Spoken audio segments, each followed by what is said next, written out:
सबको कथा पता ही है। गोस्वामी तुलसीदास जी एक वृक्ष में रोज जल डालते थे अपने नित्य क्रम में, तो उस जल पर कोई ब्रह्म प्रेत रहता था।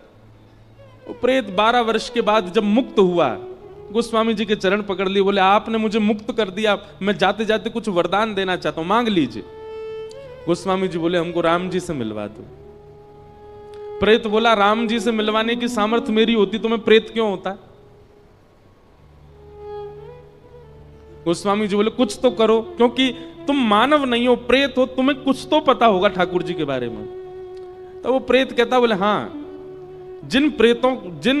जिनके मारे हम प्रेतों के प्राण निकलते हैं उनका पता हमको रहता है। कौन? हनुमान जी।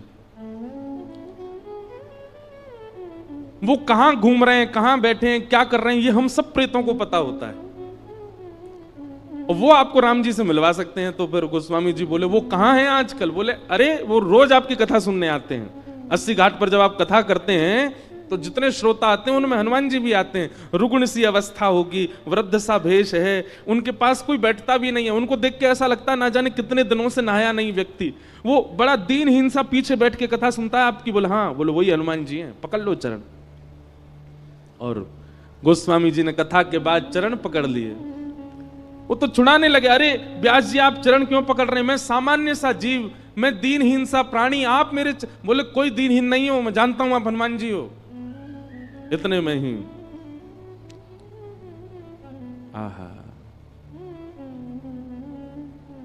श्री हनुमंत लाल प्रकट हो गए, और प्रकट होकर के गोस्वामी जी को हृदय से लगा लिया, नेत्र सजल हो गए। गोस्वामी जी बोले हनुमंत लाल आप इतने दिन से कथा सुनने आते, मैं रोज आपको देखता, आप पीछे आकर के बैठ जाते, कोई आपका स्पर्श भी नहीं करता था, कोई आपके पास बैठता भी नहीं था।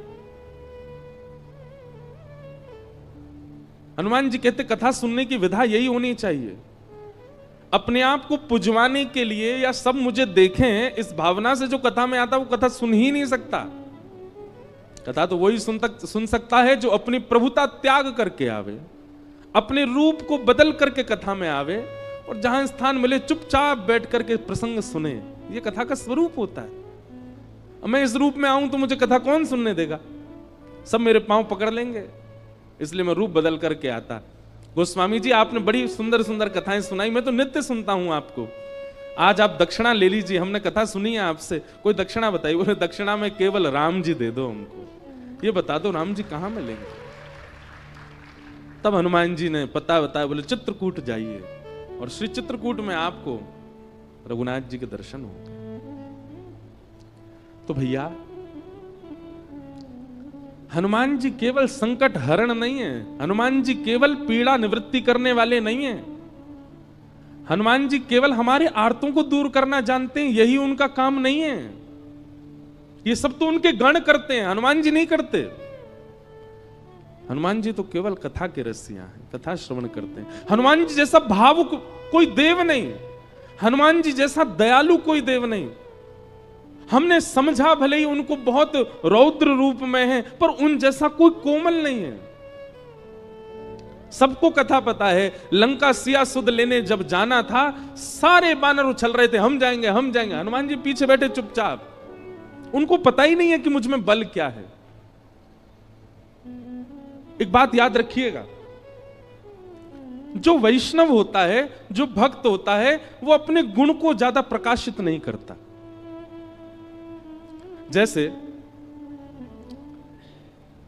किसी के अंदर कोई गुण होता है ना, वो उस गुण को इतना प्रकाशित कर देता है कि उसके चेहरे पर ही वो दिखने लग जाता है, इसमें ये गुण होगा। जैसे किसी के पास धन बहुत है, धनवान है, तो स्वरूप ही ऐसा बना के घूमेगा कि देखने वालों को पता चल जाए धनवान है। कपड़े कैसे, एक सरवट नहीं आ जाए उस पर, सीधे रखेगा, बैठेगा तो अदब से बैठेगा, गले में 2-4 जंजीर पहन के रहेगा सोने की, हाथों में इतनी सारी अंगूठी, छोटी छोटी से काम नहीं चलता, बड़ी बड़ी पहनेगा। फोन जेब में रख सकता लेकिन हाथ में ही रखेगा, सबको पता चले 2 लाख का फोन है मेरा। जूता चप्पल ऐसी टिमटिमा रहे होंगे उसके कि मानो जैसे कोई तारे चमक रहे हों।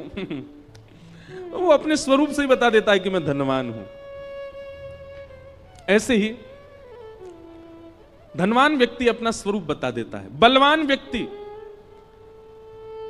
कपड़ा फटे जा रहे हैं, निकल रहे हैं महाराज, यहां से हाथ निकल रहा है, यहां से छाती निकली जा रही है, चले तो हाथ यूं। हमारे साथ बेचारे दो भैया हैं, ये तो बढ़िया हैं ना। पर बलवान व्यक्ति अपने रूप से ही दिखा देता है कि मैं बलवान हूं। अच्छा, ज्ञानी व्यक्ति भी अपने रूप से बता देता है कि मैं ज्ञानी हूं।